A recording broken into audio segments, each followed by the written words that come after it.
Hey, good evening. I'm Dan Fitzpatrick at StockMarketMentor.com, and it's Wednesday, April 22nd. I want to look at Angie's list today. And the reason is because the stock, my gosh, it's up 5% today. What a great response to earnings. They're actually, get this, they're actually making money, okay? If only Jeff Bezos, well, that's another story. Anyway, the reason I wanted to point to this is I wrote an article, or I helped, I just did some technical analysis for an article on the CNBC.com website in their pro section. And I was talking about how, even though the stock's been trending down forever, the short interest in it was really, really high.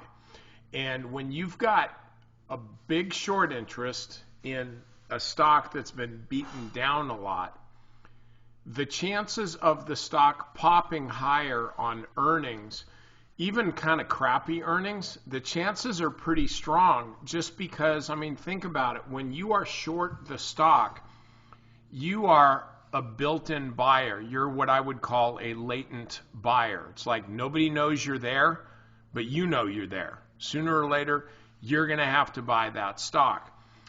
Any other stock in the universe, you don't have to buy because you're not short. But if you have borrowed the stock in order to sell it, you're going to have to pay that stock back. And so even when earnings are really bad, and they weren't in this case, but even when earnings are really bad, the stock a lot of times is going to pop. Okay, well, that may not be the rest of the story, but that's the best of the story, because what happens after that tells you what's really happening. Here, let's look at, say, the 5-minute chart. Okay, you can see massive short covering right off the bat, huge volume here, over almost 1.5 million shares traded. Okay, that's a big volume number.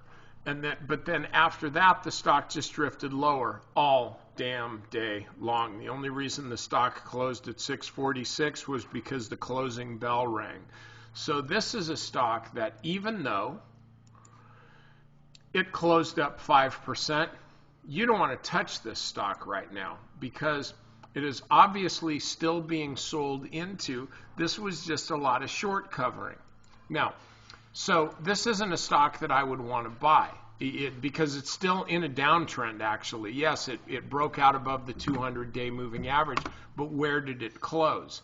So until Angie's list starts drifting sideways for a sufficiently long period of time to give the 50-day moving average and the 200-day moving average an opportunity to cross to where you can say, wow, this is a bullish crossover, I want to stay away from this stock. So watch how this stock trades over the next several weeks.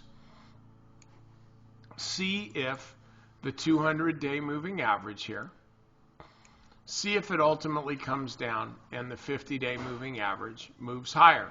If it's going to do that, it will do it in the middle of next month. So watch how this stock trades. My bet is it's going to be in this kind of tight trading range here, and then ultimately it's either going to break out to the upside or down to the downside. But for now, in my view, it's kind of in jail. You just want to stay away from it and watch it. But again, up 5% to the uninitiated, that sounds like a really, really good move. But it's not. It's up 5% from the close.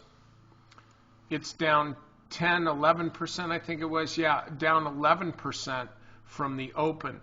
So even though the stock's up 5%, I got to give this one to the bears. You got to say this is a stock that you want to stay away from. Okay, members, over to the strategy session. I want to talk about MasterCard, Visa, various other stocks, and the art of buying or not buying breakouts.